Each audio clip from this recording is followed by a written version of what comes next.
All right, so again, thanks everyone for joining us for Pricing Pros today. We're going to be taking a look at a 1713 Beechwood and 37212. So if you want to follow along at home, all you Zoom landers, you can pull this up. It's 1713 Beechwood 37212. And there you go. And since Fred brought us this one, Fred Lawrence, we'll in just a moment, we'll turn it over to Fred and let him just give us a little rundown of what the situation is like, what he knows about the property, and I'll pull up then real tracks and we'll launch it from there. As a reminder, this is not a lecture. This is a workout session. So please feel free to ask questions, throw in suggestions. If somebody wants to sort of take over and drive and, hey, why don't you try this? Please let us know, because there's, as we all know, there are a million different ways to get to a pricing range or idea. Actually heard recently, it was a CE class on pricing and such, and this very experienced leader of the class was recommending that we don't call it price, because price is a point, right? Even price range, we're getting at something. So she recommended call it positioning. Where do we want to position this? Because position is inherently relative, right, to other things. So it's relative to the market, it's relative to other things around it. So I kind of like that. Anyway, throw that out there for you. Plus, it's kind of like when you go into a hoity-toity restaurant and they're like, we have house-made dressing instead of homemade dressing. Let's call it positioning instead of pricing. All right. So yeah, we'll delete that out later. All right. So Fred, if you don't mind, I'm going to turn it over to you to give us a little overview of this property while I share my screen and pull up real tracks, and we'll dig into it. All right. Well, this is a property that I own myself, and I've had it for a long time, and it's been a rental. I actually bought it in '87. Wow. Brilliant Real estate decision. First property I ever bought. Oh, wow. And it was broken into 4 units the time I bought it. And there were, in this neighborhood in Belmont, there were a lot of homes that were broken into 4 and 6 unit places, because it was not as well developed and gentrified as it is now. So a lot of these properties in the 70s were turned over to rentals, and slowly moved back. But this is one that hung on as a rental. It is currently has an upstairs unit. The original staircase is still there, enclosed in the wall. It's got a main floor level. And the top floor unit is 1 bedroom, living room, entry, hall, and kitchen. So it's a bungalow essentially, and you'll see the picture, or I can find a picture of it if we do a street view. But it's like a typical Belmont bungalow. The main floor has 3 bedrooms, 2 of which are pretty small. They've all been renovated, but they're not renovated like you would do, $3 million house in the neighborhood. They're just nice apartment rentals. A lot of the original details are there, of course, all the trim. It's a 1920s bungalow. And then there's an area that was part of the original multi-unit fourplex component, but it's been connected back into the main part of the house so that it's more in compliance with the duplex zoning for that area.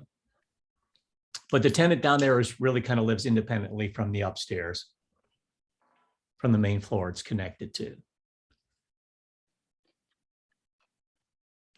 There you can see she's pulling up. I'd say the top floor is about 700 square feet. Main floor is probably 15, and the basement is 400.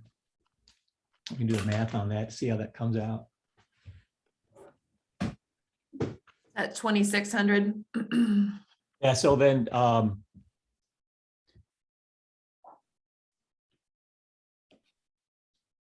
the main floor may be a little larger than 1,500 then. All right. Let's great. say 800, 500, and 1600, that may get us closer. That's 29. So, There you go. There you go. all right, close enough for horseshoes. Yep. Great. Well, thanks for the overview, Fred. Appreciate that insight into it. We'll start digging into what we can find in the record on it and see what we can come up with. It. Ooh, look at that property. It's got a pool. So nice. Everybody's putting pools in over here. Right. Gotcha. Okay, great. So it's currently being used as a triplex. So top floor, middle floor, and bottom floor, correct? Yeah. And like I said, the zoning is duplex. So it's still for the sake of a sale, you would think of it as a duplex. The main floor is connected to the bottom floor Okay, through the basement. gotcha. Sounds like an in-law apartment to me. Possibly a good option for if you sold it as is, just thinking off the top of my head, multi-generational family. It could, or if you had teenagers, it could be a good space for them, or it could be a great hangout area, media room, whatever, because it's separate from the house, it would be sort of an auxiliary flex space. Could be a great office down there. Right. Oh, yeah. All right, terrific. Well, so we'll jump into real tracks now. I'm going to go back to the main page here, and we can type in 1713 Beechwood. Spell that right. There we go. Pops up and we can go there, and that gets us to the page that we were just at. As a reminder, though, when you go through the search box, it brings you into the new real tracks, not the legacy search. And as of today, as a reminder, in the new real track search environment, you cannot save a search, and that is fundamentally a deal breaker for me.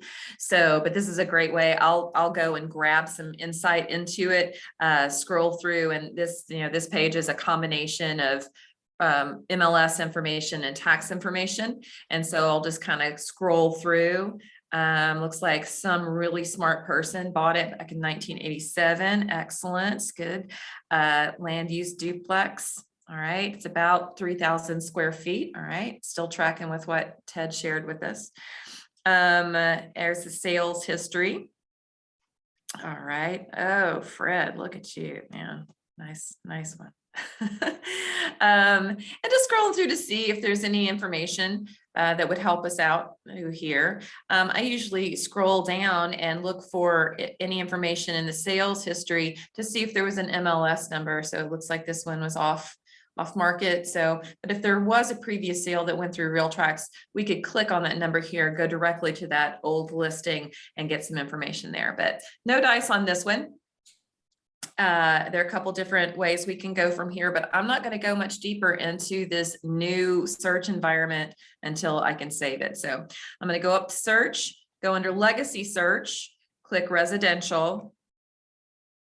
And most of the same tools are in this new search, but they're still building it out. Now, at some point, they're saying at the end of the year, they'll cut off the legacy search, but I don't know when that's going to happen. All right. So here's what we'll do on this. So I'm going to click center and type in 1713 Beechwood. All right. Okay. There we go. All right. And there's the pen right there. So that's going to be the beginning of our search. I'm getting the low system resources may affect my quality. So if I'm cutting out, please let me know. All right. So from here, because we don't have a previous MLS listing to go to, before we start building our search in Real Tracks, I'm not done with my due diligence just yet. So I'm going to take myself to the tax record, because I like to take a look there too. All right. And we'll type in 1713 Beechwood here. Obviously, if we had a previous listing to look into, we could have linked from there, but we don't. Okay. Beechwood. There we are. All right. So here's our lot. Again, a lot of this information was in our initial view in Real Tracks. Scrolling down here, one of the things I like to look first on this page is because again, this information, property characteristics and building, it may or may not be accurate. We've all found inconsistencies in the tax record, but it's good to know. And if you know for sure there's a discrepancy here, like let's say the owner says this is 3,500 square feet and the tax record says 2,900 square feet, you're going to put a note in your notes to look into that and see why. What I'm scrolling down to now is to see if it's in a flood zone. I know this area pretty well. It would be unlikely to flood. If it floods, we're all in trouble. But just I like to scroll down and see if there's, especially over in areas I know where there's a flood risk, East Nashville and other places, but this one is minimal risk. All right. Does it Next break thing I down the floor sizes, Sure. square footage? Let's see if it shows that. Yeah. So I can't click there, but what I can. Oh, I see what it says. Base area 1116. Yeah. Basement.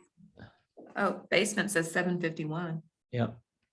All right. 751, and then top story is 753. Okay. And then All right. 11. Well, that Yeah, is so that makes the main floor, I'm assuming that is the main floor, yeah, smaller than I was saying. 1,400-ish. Right. 1450. Okay. All right, that's good. Okay, great. So now I'm going to go to look at the larger map because there's a lot of things that we can take a look at here. So this aerial view, zoom in a little bit. All right, we can see it's a pretty standard lot for what we have around here. Got a couple of double lots in the area. Ooh, look at that. Isn't that pretty? They got a pool house. Mm-hmm. Get to know them. All right, I'm gonna go over to the left side and turn on some of the map layers just to remind us that we can, sometimes we're gonna wanna see this. For example, FEMA flood zones. We already know it's probably not in a flood zone because we eyeballed it, but if it was in a flood zone, we could turn on that layer. We're gonna have to zoom out to find a flood zone here, I'm afraid. So, but we'll turn that on. We're not even close to a flood zone. Yeah. If this property floods, then we're all underwater. Great. Okay. So zip codes that could be really relevant over in this area. We all know that some zip codes are just inherently more valuable than others. Hey, look, we found a flood zone. Woo woo. All right. So you got to go all the way over here to get into a flood zone. All right. And sometimes you have to zoom out in order to, to get to get enough perspective to see, for example, zip code. So this is 37212, 203. Here's a flood zone. So just a reminder that you can turn on some of these layers and you can turn on labels, last sale price date. So anyway, just play around. I don't think there's much that's relevant for this particular one. Fred, anything over here you'd like to turn on? No, I think that's, okay. There isn't a lot. Gotcha. Yeah. Yeah, but sometimes there will be, depending on the deal. So just as a reminder, there's a lot of information that you can find in here. Another, and as part of my due diligence, before I get into comps that I might like to do is go to Parcel Viewer. With this property, since it's been broken up into different, it seems like maybe at one point it was a single family dwelling and then was broken up. So I'd like to see if there's a permit history, if there's any construction that's gone on, that sort of thing. So just as a reminder, you're doing some due diligence before you jump into doing your comps in earnest. So you make sure you understand this property before you can figure out what's comparable to it. So just as a quick reminder where Parcel Viewer is, Parcel Viewer in Davidson County, this wealth of information over here. If I wanted to look up information like zoning, confirm the zoning, what can be built there. If the best and highest use of this property is to be torn down and build something else, what can you build there? So again, if you're working with that sort of mindset, like I think probably the best use of this property is to tear it down. I'm not saying that is, I'm just saying, for example. So we'll do a search. I usually generally search by address. Type in 1713 Beechwood. I'm just so hung up on Sweetbriar. I really want it to be there. Beechwood. All right, there we are. All right. So a lot of the same information, because a lot of what's going to be in CRS tax is from all this shared information. We can see it's zoned RS 7.5. So for example, if you thought, man, this would be great for a short-term rental. We're not going to do a long-term rental duplex. We're going to make it short-term rental. You see that R on there. Whoops. It's going to have to be owner occupied. So if that's the question that you have, if you have a buyer who wants to buy to Airbnb it, you're going to need to, you don't have to be an expert on that, but you need to know that right now in Davidson County, the current guidelines are if there's an R in front of it, you're not going to be able to get a non-owner occupied permit. So over on the left, you get all sorts of information about this. This would be the link to the deed that's been recorded, the acreage, 0.2 acres. It can give you some dimension information. You can get that from there. So land use description, it's a duplex, when it was last assessed. Then you can click through some of these other categories over here, like ownership. Fred bought it from Stan, who bought it from Milton. I don't know why you would need to know that, but you can find that information. Property history. Again, this is just some additional information. Zoning history, that's what we were just talking about, what it's currently zoned as. It's currently has an overlay for historic overlay. It's got an urban zoning overlay that's current, and then also it's RS 7.5. Then you'll have the zone description. This does not make me an expert on zoning, but I do know where to look and where to send people to look for some additional information on it. And this is public record, so anybody, you don't have to have a subscription or anything to access Parcel Viewer. All right, so and then you can look down through the past. Sometimes it may have had a previous overlay, so it used to be R8.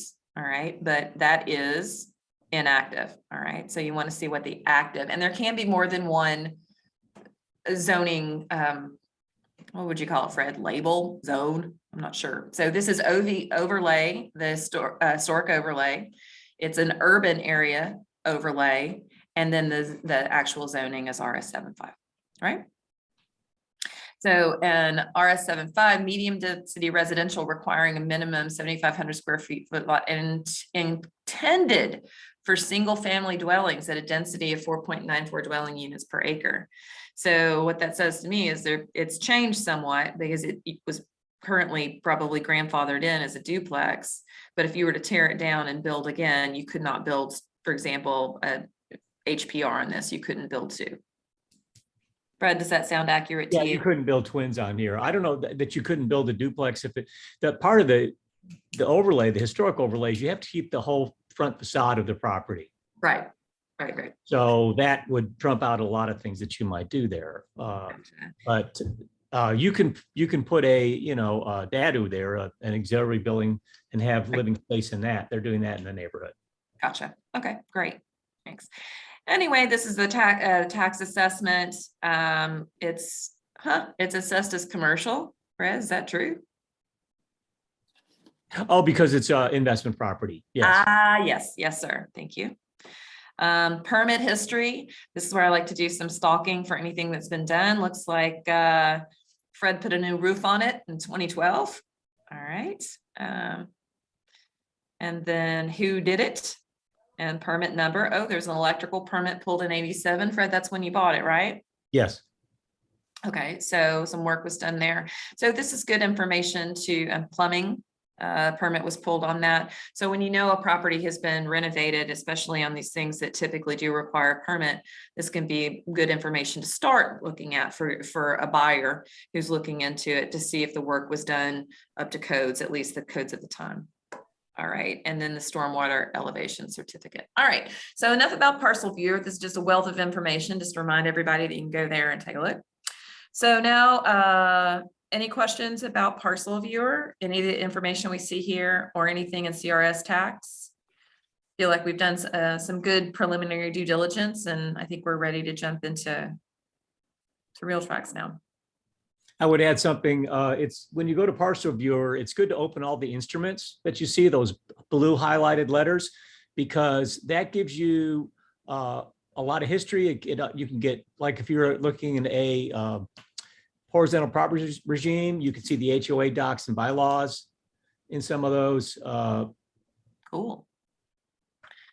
Yeah, so I'm looking here's for an instrument. That's permit number. Yeah. So, but that there's a wealth of information in Parcel Viewer as far as previous documentation and if you're researching a property. yeah, if you want to look up zoning information, this would be the Metro Council instrument ordinance that was used to perhaps adjust this definition of what this overlay means. So you go there and then you hit search and then documents come up and you're waiting. So evidently there's a good history on this where some additional changes have been made. So there we go. All right. Somebody opposed something.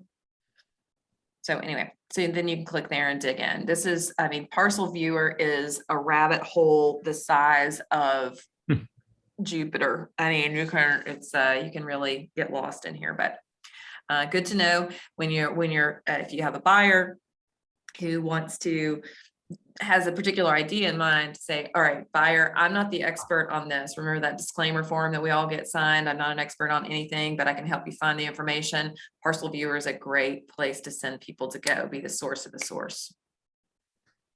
All right. Haha. Okay. So we got some information about the property that exists there now. I personally like to start with a sort of a geographical search just to start narrowing it down.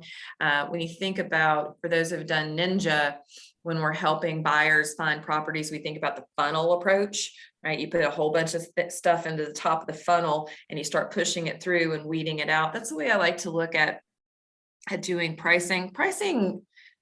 To do pricing correctly, or positioning, we're going to call it that.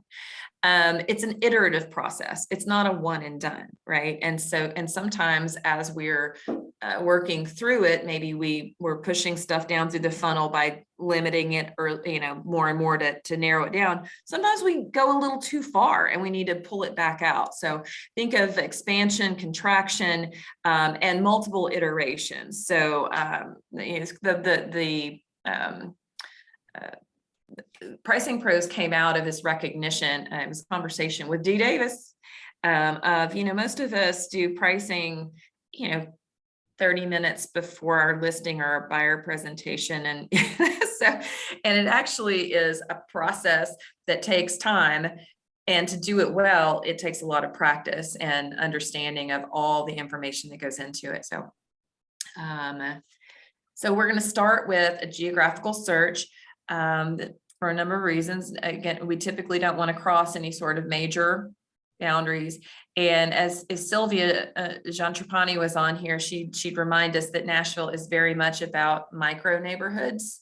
And so not even just crossing a major road, sometimes crossing a smaller road can get us into another micro neighborhood where we're not really comparing apples to apples. So Fred knows this area pretty well. So Fred, I'm gonna start by drawing a circle, just so we kind of, I need a visual of how far a mile is. Now the mile point up is we often use that for thinking of how an appraiser thinks. If you're dealing with a buyer or a seller, you may want to go even further in this market when we don't have a lot of inventory. Sometimes that mile's not long enough, but I'm just going to get that as a to eyeball what a mile looks like. Fred, what would you recommend we do for zeroing in on this? Are there any roads we should not cross? Any area we should stay in? What would your guidance be on this? Well, when 21st, you're going to see slicing through along the left side. Yep. And Prices will vary a little bit through there, but right now that's also Vanderbilt. That would be considered Vanderbilt area, and that's valuable as well. So I don't think your numbers are going to be that far off. They might be a little bit less. Clarksville. Huh? It is Clarksville. I do not know for sure what county it is. Hey, D. Davis. But, D. but it's Clarksville. D. That's the address, and I found it showing property to somebody else. D. Oh, that's All right, I've muted her. okay. All right. It's Sorry, not Fred. Hartville. We know that. Yeah, Hartville. exactly. All right, carry on. All right, so 12th Avenue is also a very, very valuable area. So I don't think that you're not going to reduce anything, reduce values going that direction. And I don't think you're going to increase values either. So I think that's still representative of Sweetbriar and Beechwood area we're looking at. Okay. If you get up to Wedgwood, I would say probably prices should reduce some up there. Okay. So probably I would not go past Belmont University to the north. Okay. So I'm going to get rid of my circle again, just to have that, and I'm going to go to my draw tool. So we're gonna stay south of Belmont. Yeah, south of Wedgwood, anywhere that line's. All right. Are we going to go all the way over here? Because you said. See, 31st, what is that? That is 10th? No, that's not. You don't need to go as far. I would say cut down 10th Avenue. Okay.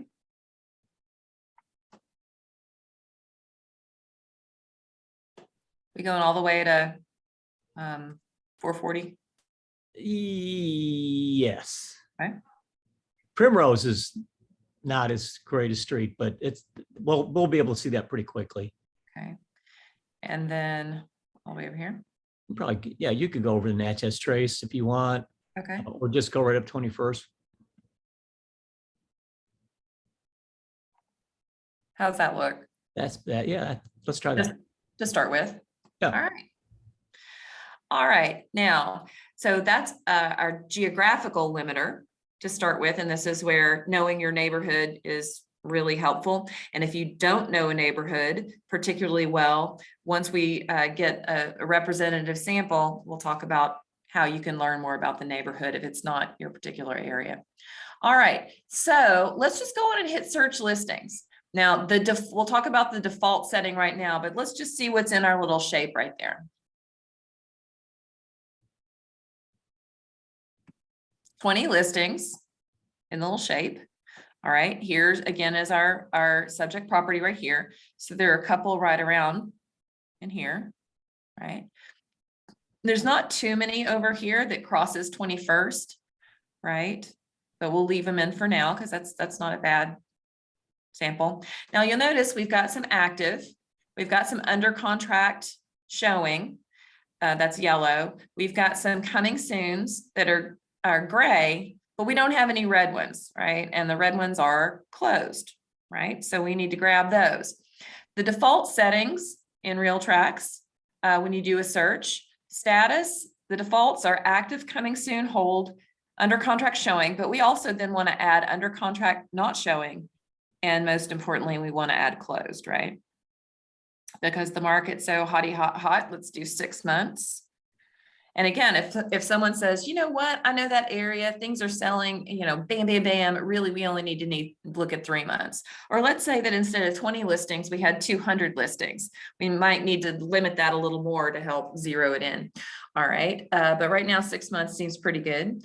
County, my default is Davidson. But if your default is otherwise, the geographical shape will trump the county. But in the case, if this did cross over, let's say it crossed over into Brentwood, into Williamson County, because my county is limited to Davidson, anything that was south of Davidson County line wouldn't come in here. So keep that in mind. Type, this is again, the RealTrax search default. We don't want any condominiums, right? That's not like property. So, so there's an argument to be made for what type of properties we do. This is a single family residence. right? But I think to start larger, like let's not limit it too much to start with. As we're zeroing in, we may come back and take out HPRs because they're new, those are newer construction. But for now, we just want to get a good overview, 10,000 foot view of what's going on in this space. So I say we leave it as is right now. Anybody have a dissenting opinion? Again, we're probably going to limit it more later on. But again, a search, we're not always looking for price or position necessarily. Sometimes we're looking for inventory. We're looking for availability. So there's not a one size fits all, guideline for how to set up a search. Everyone's a special snowflake. All right, let's go there now. And then scrolling down, there are no other limiters in the RealTrack's default search settings except auction. And I don't want auction, so I'm taking that out. All right, so then we're going to run the search again. We should see some red. Haha, okay, great, fantastic. So now we're getting somewhere, but now we're too far out. Now we really need to start limiting. 86 is too many, I would argue, if you're doing comps, right? We're not going to need to start limiting it to those properties that are truly like. Right, so we're going to add some additional filters over here to try to push this search, those results through the funnel a little further to zero in, to hone in on actual nice cluster of comps. All right, team, where should we go next from here? I'll ask for suggestions from the Zoom landers out there. How would you like to limit it next? We can do square footage. We can do, year built. Bedrooms. Bedrooms. All right. And Fred, how many bedrooms you got again? 4. Well, because this has got a few units in it, it's higher than that. It's probably 6, but Okay. let's do something that's a little more conventional with this, because that and not include the basement. So that would be do 5. Okay, so before I do that, I want to take a different view. I should have done this a minute ago. I want to look at the list view. And as I scroll down through 86 things, I like to look at, so I know what our property is-ish because we've done some due diligence. When I scroll down here, is there anything that jumps out? If I'm really concerned, if I believe that beds is the right way, the next limiter to do, I'm going to sort this by beds. And so we do have some that have 2. We know full well that those are not comparable to this. Another thing one of the first ones I go for myself is square footage, right? So we know that this property is around, I've already forgotten, Fred, 29? It's 29.5 if we 2963, that's it.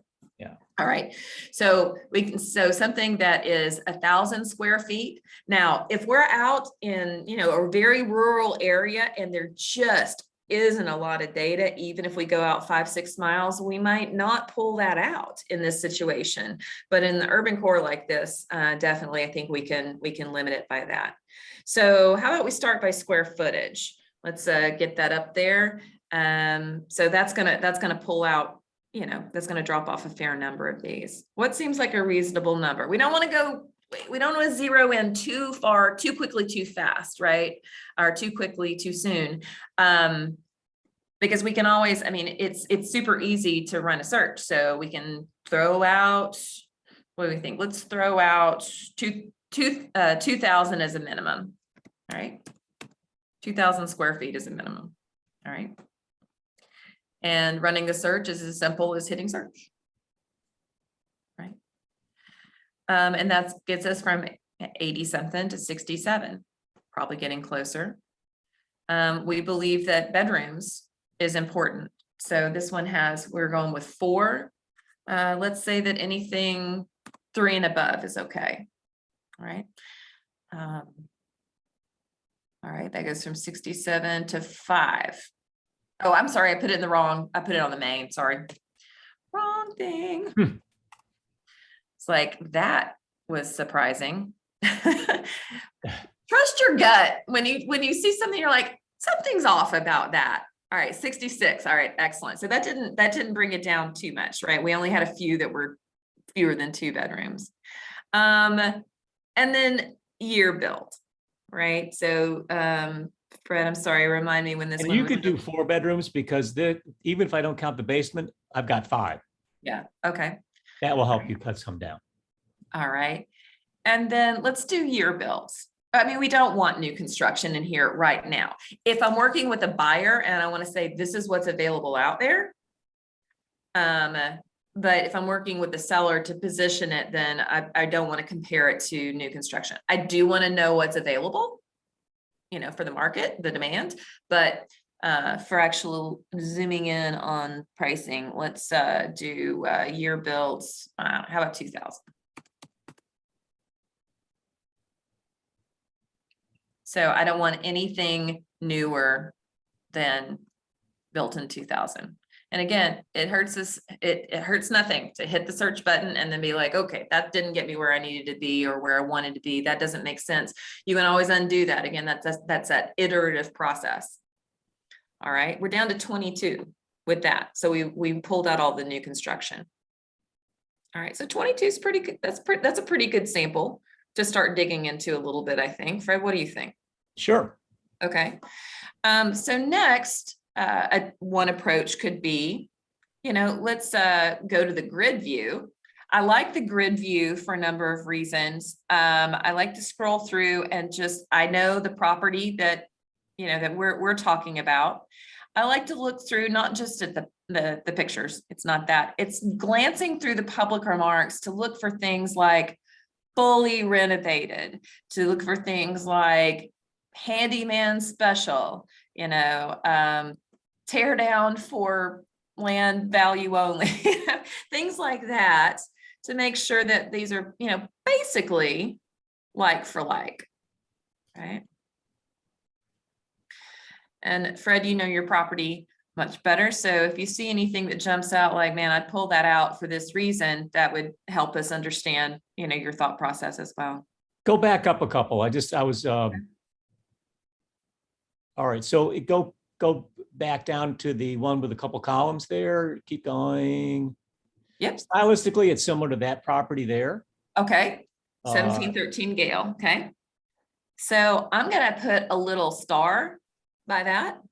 Gale won't be as good because it backs up to the highway. So that I wouldn't use that comp. Okay. So take that one off. Okay. There's definitely an environmental Gotcha. Okay. detriment, unchangeable. Right. And that's good to know. And we can get that view from here too. Right. So, so we can see that our subject property isn't particularly close to any major, even a major secondary like Belmont or 21st. It is residential all the way, baby. So that's a good point, Fred, about the environmental impact on price positioning. I don't think I'm supposed to use both words together. I'm going to work on that. Okay. All right. Wow. Old Susan did not waste too many words on this one, did she? All right. Fairfax probably is okay. That's an okay comp. Okay. And again, it doesn't mean we're going to pull out. We want a good representative sample of comps, but then within that pool, we all know we're going to identify 2 or 3 that we know are the best. But we're not going to take a list of 2 comps to a buyer or to a seller, right? I think that's really going too far in terms of our job to pull comps. But we were going to have ones that we think these are really the best. So when we really start fine tuning our comps, we'll look at those. All right. All right. Sweetbriar is a really good comp. Okay. I know that house well. I actually own that property and sold it. And it's been sold since I sold it, and then they resold it. The way it's similar is the upstairs was a duplex. And the stairs were blocked off. And when I sold to them, they opened the stairs back up. So that would be very similar to Beechwood. It's not as big, but it's a good comp. Okay, great. And it's a block away. It's like the next block down the hill.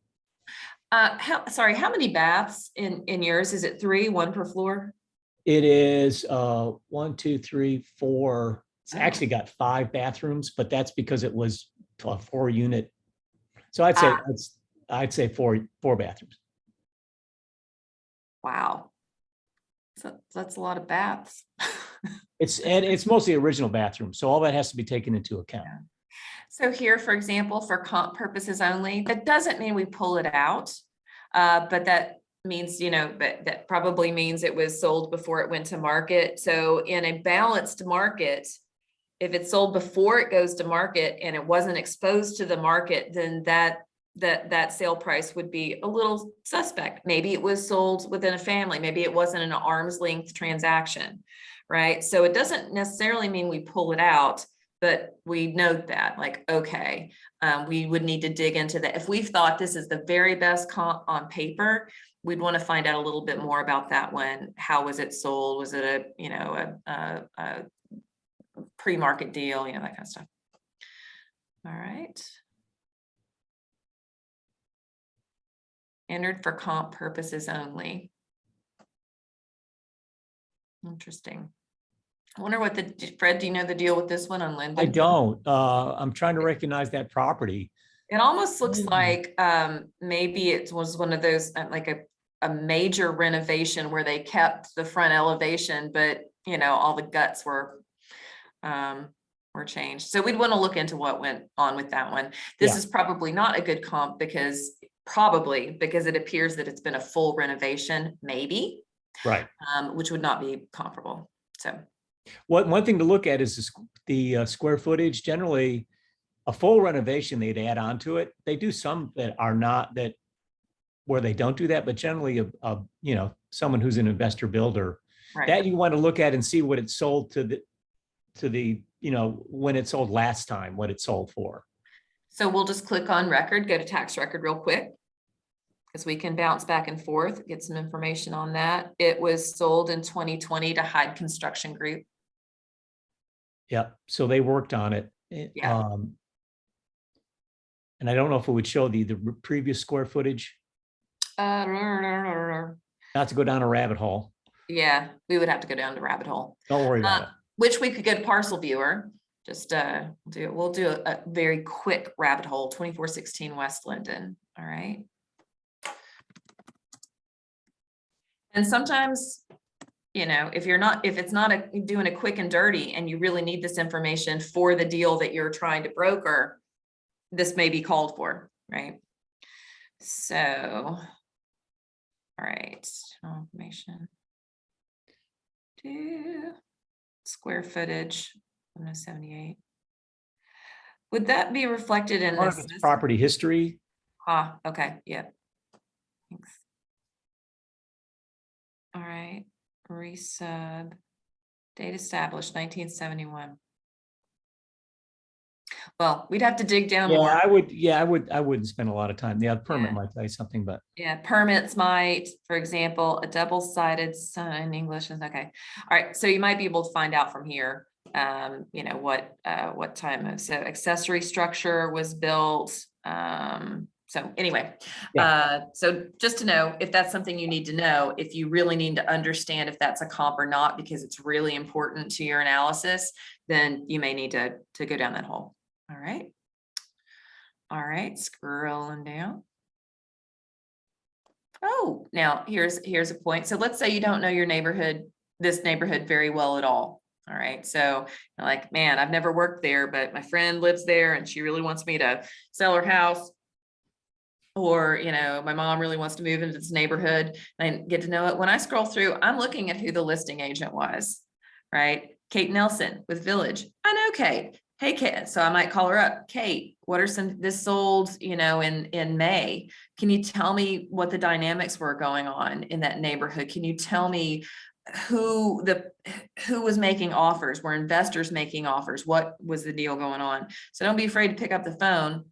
And even if you don't know the person, I don't know Susan Gregory, but she's with Parks. I'm like, hey, Susan, I'm with Village.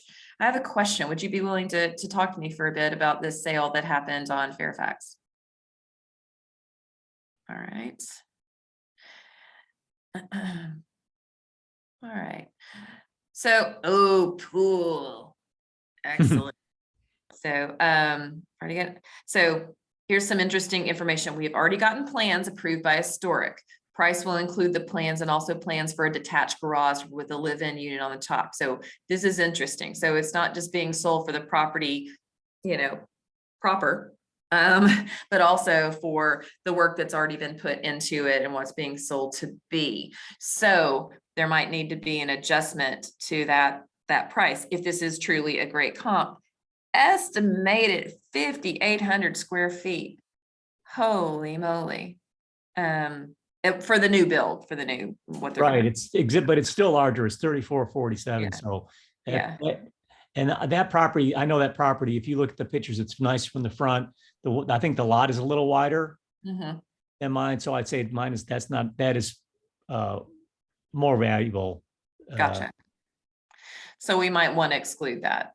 Yeah, just based on the square footage alone, it won't be. All right, and great. So before we go much further, I do want to, so now I'm going to go to the list because we've gotten to a point, we found one that maybe we want to pull out. So I'm going to select all of them to start with.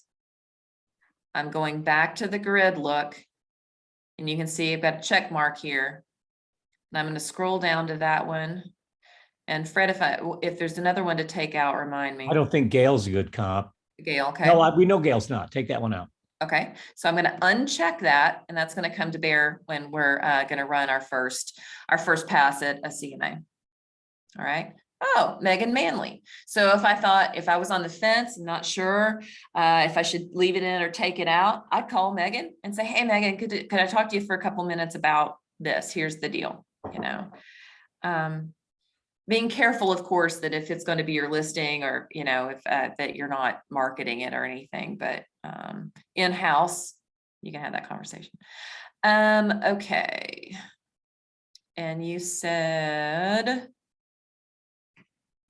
so do we think this one's a comp or no, Fred? I don't know what the story. This is Mackenzie Straw Hide again. It was a hide construction. So she and her husband buy things and then sell them. I just say, look, from the looks of it, it's probably more renovated than my property is, certainly. Yeah. So I'm gonna take that one out. And we can always go back and dig into, if we go down that rabbit hole and add it back in, but for now, for the next pass, let's take it out and we can always put a footnote there. Walk to Vanderbilt, hardwood flooring, man, that is hot, that language. Whew. All right, and we're taking out Blair. And A+ location, historic, plenty of space. All right. That's larger too. Take that one out. Yeah, that one's getting pretty big. So I don't know if we want to put a max size square footage. You know, do we want to hit 35 or something? I'd say 35. Okay. So we've made some good headway there, but now we're going to go back, adjust our search parameters just a bit. Hit the search. Now, unfortunately, that undoes all our check boxes, but no worries. Now we're down to 13, going back to the list. I'm going to check all the boxes. And now I'm going to go back and I'm going to pull out the ones that we already agreed to pull out. Gale Lane, right? And we're going to pull out West Linden. And oh, that one. Take. Yeah, yep. there you go. Pull out Blair. All right. So now I'm going to, so you can see, I'm going back to the list view. You can see that some of them have been unchecked. I'm going to go to filter and I'm going to click view selected results. So now we have 10. Feeling pretty good about these 10. So let's take a first pass at a CMA. All right. So we go to more, CMA. And this is our first pass. And let's see how what we find here compares to our subject property. All right. The only thing that's active that we feel is a good comp is Caldwell. You can see it's smaller square footage and some other things, but this is active. This is just speaks to what you're if you're going to be listing Beechwood, then you want to know what the competition is, right? Then we have under contract not showing. But again, as for pricing purposes, since this is pricing pros, these don't matter. You can list it for whatever you want to. Until it closes, we're not really going to know. So we're going to scroll down to the closed. All right. And then take a good hard look at this. All right.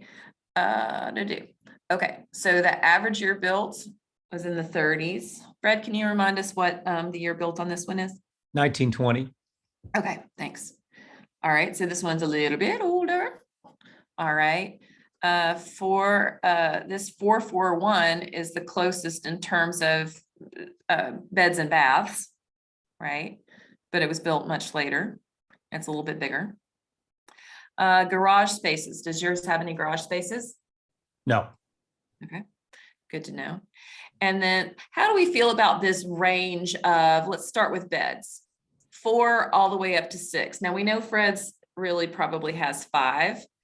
Are we comfortable with that, or do we think it needs to be pulled out? It's built in 1920. It's just a little bit bigger. I mean, that seems like a pretty good comp to me. I could go either way on that one. I could Okay. I could leave it or take it out. Okay. It is larger. Well, Right. what is it? 30? It's not that much larger. I guess we could leave it. It's not that much larger. I feel pretty good about the range on square footage. Maybe pull it up just a little bit.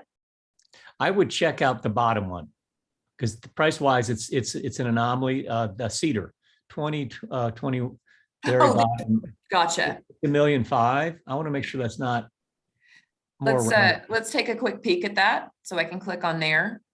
It's been renovated. Will be complete. It's got a to the studs renovation.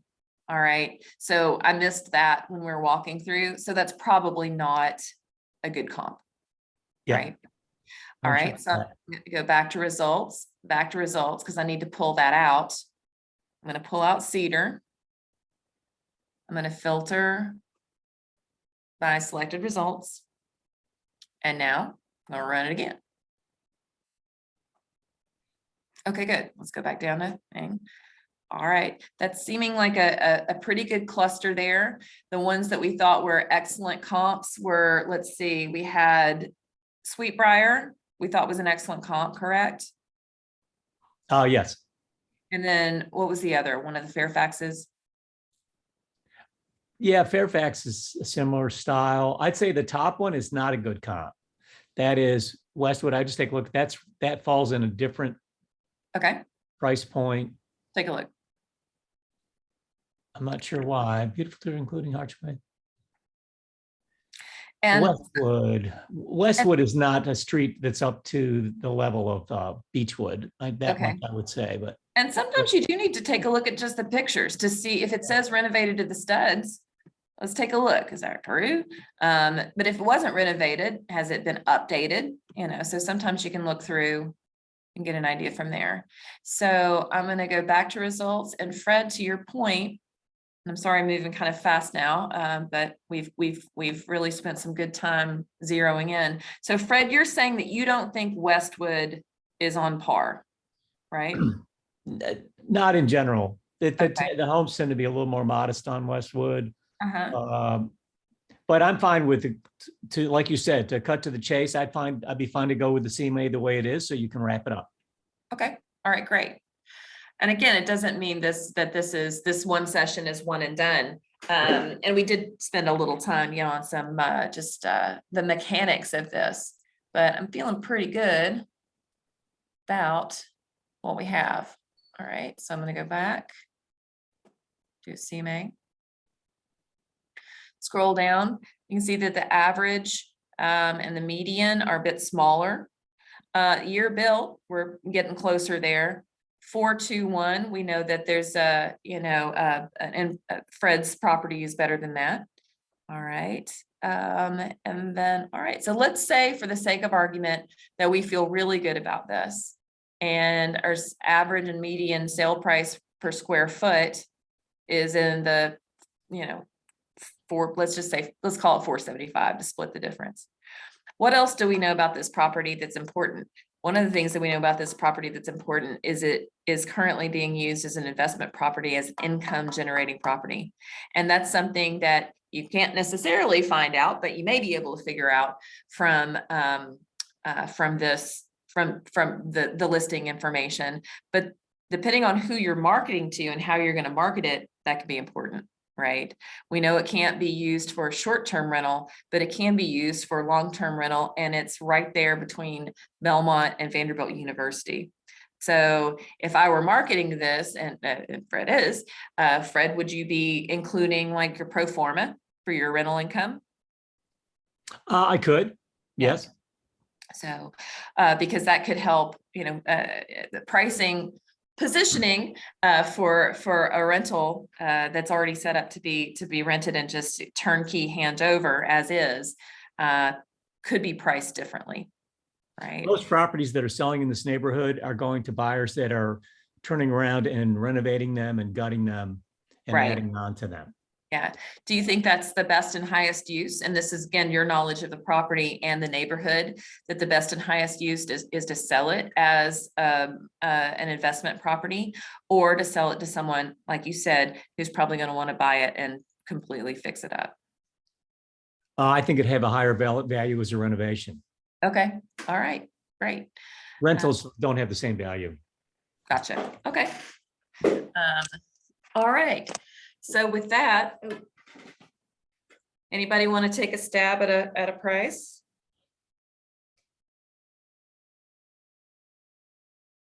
Or I'm sorry, a position, a market position.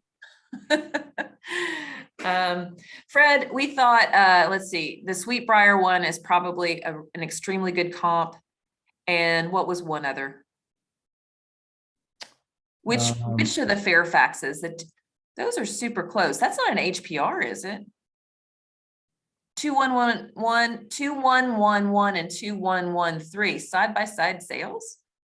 Interesting. All right, I am going to dig down that rabbit hole for just a second. All right. That's a quadplex next door to that. Interesting. That is interesting. So I just thought it was interesting because often, when you see that side by side, so is that 2113? It's owned by 2111 Fairfax Avenue LLC. And so it's the same owner. There's something interesting going on there, Fred. That those two are this. Yeah. Last transfer date, 2021. Maybe they bought both I don't know. There's something They interesting. brought them together, yeah. There's something that I would want to dig into further before I'd feel completely comfortable using those Fairfaxes as good comps. Did I lose my comps? Dang it. Sorry. I lost my comp. All right, let me go back and do it one more time. Back to results. So before I'm certain about that 2111 Fairfax and the 2113 Fairfax, I really want to look into that, because the price per square foot on 2111 is $577, and the list price per square foot, or I'm sorry, I'm looking at list price. I want to look at sale price, not list price. Sale price per square foot is very different there for properties that seem to be pretty similar. So I'm gonna size wise. Anyway, It looks like they bought them both. They were exactly the same price. So it looks, and the sales price is same as the list price. Yeah. Almost looks like they sold together and they just split the value in half. Yeah. I think you're right, Fred. Interesting. Look Okay. at the date. They both closed at the same date too. Yeah. 12/29. Okay. Good. Excellent. Good eye, Fred. Dead eye, Fred. Excellent. All right. So let's say, for the sake of argument, that we feel pretty good about this. A reasonable price position based on this, again, if we're assuming that this is pretty close to accurate, to right, to what we want it to be, let's say that on the average is $462 a square foot. Not that square footage is everything. I'm just going to do an estimate. 2963 times 475. That's around 1.4 million. if we do 2963 square foot times, I think that's probably a little too high. I'm gonna back it down to 450 a square foot. 2963. This is where the magic of pricing happens. All right. So at 450 a square foot, which does not seem out of line. This one sold for 542 a square foot, but I do want to look into it more. It's a little bit smaller, so we wouldn't expect it to sell for that. I think what I would do as a next step is I would dig into each of these 7 and make sure I pick the 2 or 3 that, because we have a huge range here for sale price per square foot. I think I'm probably going to drop some of the lower square footage because we know that the relationship between square footage and price is not linear, right? So if you're selling identical houses except for square footage and one's 2,000 square feet at $250 a square foot, the one at 3,000 square feet is not going to sell at $250 a square foot, all right? So, Fred, I don't have an answer for you today. Well, I mean, it does illustrate things to a degree. I was really, what I know from the area is the homes, if you look at Sweetbriar, it's sold for 1.2, where is it? Yeah. Yes. And Yeah. then I know of one that a couple others that are at that same price point Yeah, that were sold and renovated. Yeah. So that's very close to what I considered the value is, because in this market, you're not as worried about what all the attributes of the property as far as how far it's built out or not. It has to be cheap enough. It can't be $1.5 million, but it could be Right. $1.2 million, and it doesn't matter because they're going to gut it anyway. right. And even the square footage is not as critical because Yeah. they're going to add on as well. Look at that at Sweetbriar. It was listed at 900 and it sold at 1.2. Yep. I'm inquiring minds want to know. I would want to dig into that. Was it a pricing strategy to price it low to, generate the most interest? Was it somebody who swooped in with cash and said, I don't care, I just want it and I want it there? That's where, you might dig into it and say, all right, who sold that, or who was the buyer's agent? Open it up and see if we know somebody and just call them up. Off market. I know Cash. Steve Myers. Steve was with Village. Oh, okay. Long So time Fred ago. knows Steve, like, hey, what can you tell me? Look at this. So it sold off market. It was never listed. It was just put in after so it was not publicly marketed. It was a cash deal. And it was on the market it was quote days on market, 5 days. So they probably took it straight to, let's see what the history is. So it went active on 3/21, under contract not showing. Somebody just came in with a cash offer. So anyway, so that's what we have. Before we go, I am going to save this. I'm going to save it as search, and I'm going to save it as Pricing Pros. Oops, not that. Pricing Pros 1713 Beechwood. And I'm going to do Fred or Frey. I probably won't forget who it was, but in case I do. And then I can continue. I can come back to this. I can come back to Fred and say, hey, Fred, I've been thinking more about this. I can send it to Fred as is. Unfortunately, at this time, you cannot send a search to someone and then they save it and then they can start playing with it from there. I've requested that multiple times. It's also not in the plan for the new search environment, but what I can do is I can send a static, PDF or a link to this where you can see the results and start playing. One thing that you would be able to see is the limiters that we've used, how we've pushed it down the funnel from this point, how far, and then it's pretty easy to recreate, and then you can save it and start playing with it again. All right, Fred, I will follow back up with you. I'm not comfortable throwing out a price position just yet, but I will continue to do this and play with it and see for what it's worth, what I think. Okay, sure. I appreciate that. I'd be curious to get an unbiased opinion. All right. Well, any questions? Sorry, I felt like I did a whole lot of talking today. So again, that's not my intention. I don't need to be the only one working out here. But any questions? Any about any of the tools, or was there anything that you saw today that like, man, I didn't know you could do that? You don't have to share on here, but share with me, please. I'm always looking for more ideas and better ways to work out. Like I said, I learn something every time I do Pricing Pros. I learn something every time I really dig in and do a CMA comps like you should. And I just learned today, for example, a little earlier today, I got the idea I really need to find a builder. And Fred, I may talk to you later about that, about finding builder. But you can dig into permit history when you know that something's been renovated or a new construction. You can dig into the permit history, find out who pulled the permit, and get contact information from there. Oh, yeah. Yep. Never occurred to me. I've done plenty of stalking and Parcel Viewer, but I've never used it for that. So, I didn't think that either. That's a good idea. Fred, thanks so much for this one. This is a fun one, and lots of, it's kind of like that old Zillow. Zillow is great when you're in a Dries neighborhood and everything was built at the same time and they all look kind of the same-ish and everything's about the same age, and they're really good. Their algorithm is great on that, but this is what really separates a real live actual human person agent from a Zillow and the iSellers and all that. And you can really provide exceptional service above what other agents do as well, if you really have mad comp skills. So thanks so much for joining today. I really appreciate it. Sorry went over for a few minutes, Fred. I'll follow back up with you and let you know I have a lunch date now, so I have to go. But I really appreciate everybody joining today. If you have any questions, please let me know.